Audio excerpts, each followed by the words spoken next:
In order to get the best possible outcome, I think the right decision here is to protein skim the baby tank first.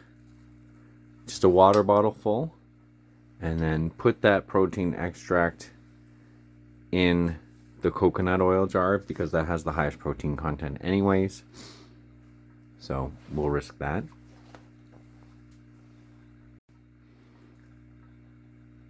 We'll do the protein skim because my understanding is that saltwater tanks are more in need of a protein skim than freshwater tanks are. I don't really understand why. After we do the protein skim, we're going to take at least 1 gallon directly out of the baby tank and put it in that new jar in the back corner there. Then we can at least watch it. I think it's a good idea to also take another gallon out of the baby tank and put it in the big kahuna in the back there. Don't know if we'll manage that. But first, we need the other camera to charge so that we can get a really fun zoom in of this tank before we split it up. Something that I've been wondering all along here is that when the rotifers, so under healthy, abundant conditions, the rotifers breed asexually, so they're just splitting and duplicating. But when they go into stress, that's when they sexually reproduce, and then they produce cysts. And I don't understand what cysts are, but I assume they're like eggs. And then those accumulate in the water supply, and when the conditions are right, the cysts hatch, and then a new cycle of rotifers begins. I wonder if when we crashed the coconut oil jar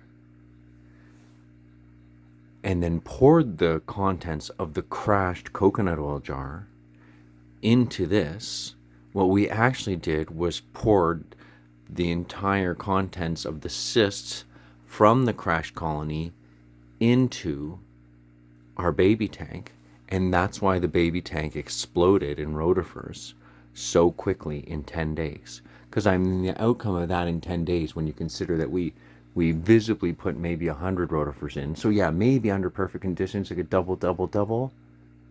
Nah, even still it doesn't work, right? It's still less than 1,000. There are tens of thousands, if not hundreds of thousands in there.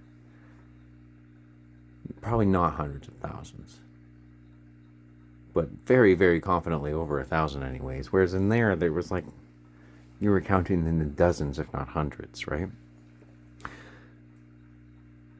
So yeah, that's my theory as it stands right now, is that when the culture crashed in the coconut oil jar, it crashed in the form of breeding into the cysts, and then we poured all of those eggs essentially directly into the baby tank. While the baby tank was having a bacterial bloom, this just opened up, and I imagine the bacteria was a very small micron bacteria, making it easy for the cysts to eat, and they just bloomed.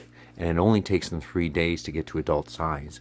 So here we are 8 days later, and they finally had a chance to eat all, well, not all, but most of the bacteria or diatoms that were filling the water column previously. Okay, how cool is this? So first of all, that's what it looks like on the DSLR right now. That you can see them all zoomed in there. Well, you look at that in a second.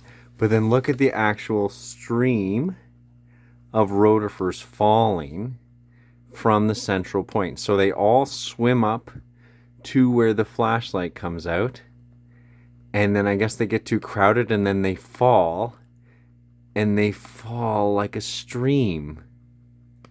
How weird is that, eh? And it creates like a flow loop. Isn't that incredible? Look at the stream. They're actually falling in the stream. They all swim up the sides and then fall down the stream.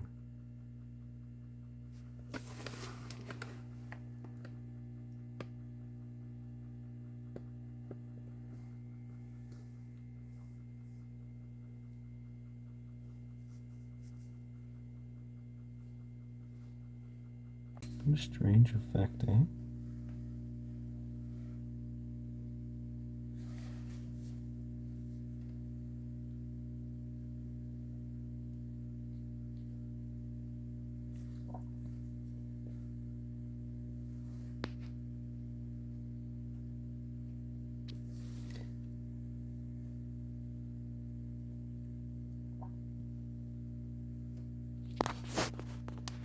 So I'm back about 25 minutes later, and they've stopped doing that waterfall behavior and have sort of stabilized. I think that was probably stressing them, and it's probably not a good idea to have the focus flashlight on them for too long. It's probably stressing them, making them think it's more dense than it actually is. Still, it's cool though.